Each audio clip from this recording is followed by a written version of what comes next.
আগামীকাল মালদহে road show করবেন অভিষেক বন্দ্যোপাধ্যায় এবং যে ছবি এই মুহূর্তে আপনাদেরকে জানাবো, মাফ করবেন, রোড শো করবেন মমতা বন্দ্যোপাধ্যায় ইংলিশ বাজার এলাকা, সেখান থেকে রোড শো। আগামীকাল মালদহে 3টি জনসভা করবেন তিনি। আগামীকাল মালদহে রোড শো করবেন মমতা বন্দ্যোপাধ্যায়, তিনটি রোড শো এবং জনসভা তার খবর সামনে এসছে। ইংলিশ বাজার এলাকা এই মুহূর্তের সব থেকে বড় চর্চার জায়গা। রাজা শাহ রয়েছেন টেলিফোন লাইনে, আমাদের প্রতিনিধি। রাজা, ইংরেজ বাজার সব থেকে বড় চর্চার জায়গা, সেখানে রোড শো এবং জনসভা, কিভাবে দেখছো?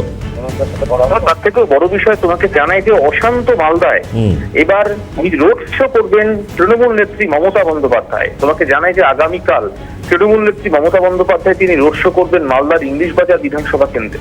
তুমি জানো যে কালিয়াচকের ঘটনা নিয়ে রীতিমতো এনআইএ তদন্তের নির্দেশ দেওয়া হয়েছে, ইতিমধ্যে এনআইএ আধিকারিকরা তারা পৌঁছে গিয়েছেন। মমতা বন্দ্যোপাধ্যায় তিনি আজকে রীতিমতো সুর চড়িয়েছেন এই গোটা বিষয় নিয়ে, এবং যিনি মূল পান্ডা ছিলেন যাকে গ্রেপ্তার করা হয়েছে সিআইডির প্রশংসা করেছেন মমতা বন্দ্যোপাধ্যায়। সেই প্রেক্ষাপটে দাঁড়িয়ে অশান্ত মালদায় দাঁড়িয়ে মমতা বন্দ্যোপাধ্যায় তিনি আগামীকাল রোড শো করবেন। একই সঙ্গে তোমাকে জানাই মণিময়, মমতা বন্দ্যোপাধ্যায়ের 3টি জনসভা রয়েছে মালদা জেলায়।